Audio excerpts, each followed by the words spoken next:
Hello everybody, I am Adit Chali, Senior Assistant Editor with the VCCircle network, and I have with us today Sanjay Mehta. Sanjay Mehta is a entrepreneur turned investor. He was an entrepreneur, he was the CEO and founder of Maya Intelligence, a company which was later sold to Datamatics, and he's also been investing in a lot of startups, a lot of tech companies. More than 30 startups, Sanjay? Yeah, touching 40. Touching 40, great. He's an ace investor. He invests both, on his own as well as he's part of several angel networks, including Venture Nursery, Indian Angel Network, and he's now also part of the CIO Angel Network. Absolutely, the new one. The new one. So, welcome, Sanjay. Thank you for coming to our event, and thank you for talking to us. So, just to start off with. What is this new CIO Angel Network all about? So, I've been part of multiple networks and have been doing investing.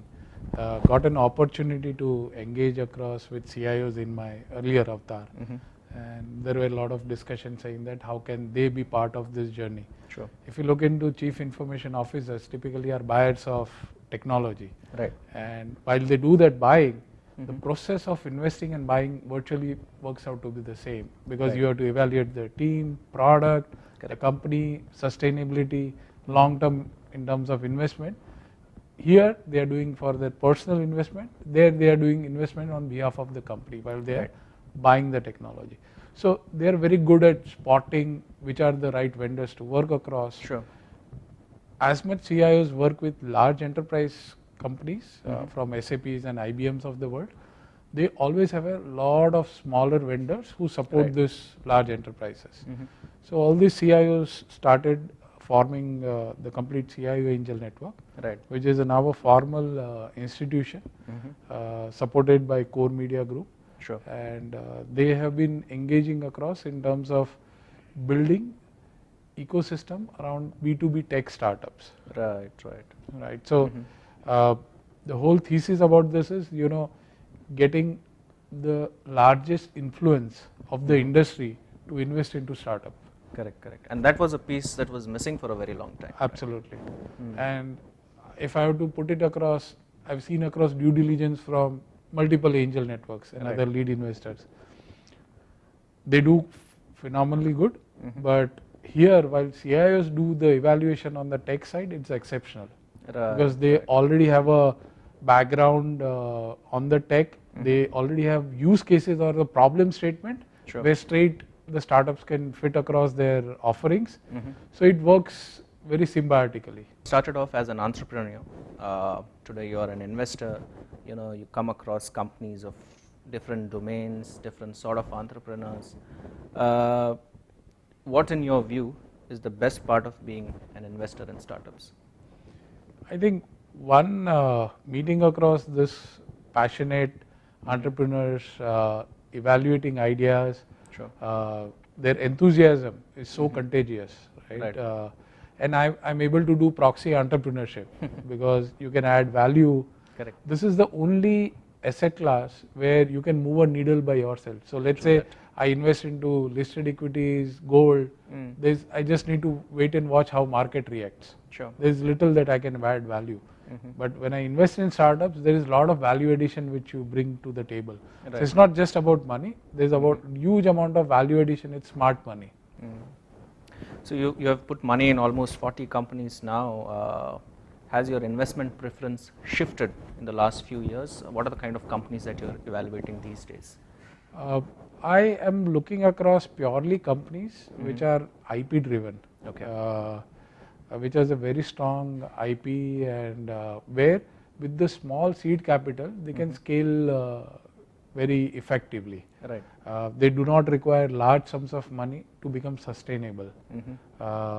So idea here is to look at companies which can build business with capital rather than going out continuously to raise funds. Sure. So that's the stuff which I'm looking across. So some of the places where I'm very bullish on or I would like to invest is on big data platforms or big data analytics on a specific vertical. That is one which it's going to continue because data is just going to keep on growing. Right. And to make meaning out of it makes sense. The second one, which I think is great stuff, is marketing automation. Right? What can you do on the marketing side? Right. It's a never-ending, endeavor by companies, by corporates to reach out to right customers or their audience. So marketing automation always is an ever-growing market, Right. and people want to find newer platforms with this digital world. The third one, which I look upon, is in the productivity side. In India, corporates are plagued with inefficiencies. Right. There is huge amount of inefficiencies you will see across in processes, in all possible engagements what we do with customers or within corporates. So how do you improve that productivity? Right. So, and productivity per se should be looked upon even from the government side. True. Right. So it has a large play. So any startup which is looking into this productivity space is a great opportunity for angel investors to look at. Absolutely. Next one I'm looking across, or I'm very bullish, is on media. Okay. I think media is going to change drastically in coming years. Right. The way we consume media, way we look at media, with all possible messengers of the world, and access to information being so much pervasive, the media play is going to change drastically. And I'm looking to see what kind of disruption startups are bringing in that space. The next one, which I'm looking across or very bullish, is in entertainment space. Right. More and more disposable income is increasing within the, when you say middle class or even lower middle class, huge amount of disposable income is increasing because the families are getting smaller. Right. So how do you get into this money is just going to go into somewhere in this kind of entertainment space. Right. And gratification is required. So that's where I think a lot of money is going to go out. Next is, I'm very bullish, is in the QSR space. Okay. India is just looking out for our own next McDonald's or Domino's, which needs to be there. Who will do it first is something which we need to look upon. So I think QSR is a great space. Okay. A lot of opportunity to bring standardization. Right. With focusing on Indian cuisine and how Indian taste buds are working. And I think QSR revolution is just started to begin in India. So I think huge opportunity in the QSR space. Right. The next one, which I'm very bullish, is around the location services. Okay. By which I mean in terms of identification, digitization. Something similar to Zipper. Very similar to Zipper, or more than that, in terms of, let's assume you got huge amount of street maps which are available, what kind of technology you can build on it, identifying.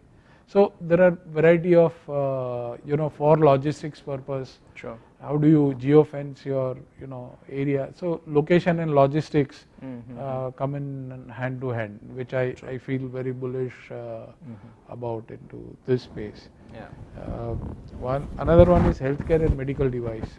I think recently you wrote a note on LinkedIn, and that's become quite a rage. You talked about some areas where you wouldn't put money in, and some of them, one could understand. But if you could just throw light on why you think some of these 15 spaces don't make sense from an angel investment perspective.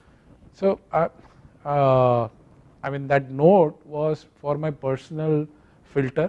Okay. As an angel, I've been receiving around approximately 200 plus deals every month. So it was getting difficult to filter out the right ones. Sure. So I thought, let me put down a filter, and that's where this whole blog started. So one, I wouldn't like to invest in marketplace. Okay. Because it's a money guzzler. There are huge marketplaces of all kinds. All kinds, even if it's a smallish niche. I wouldn't like to get into that. Another is in terms of on-demand services. I feel that still this is ahead of time.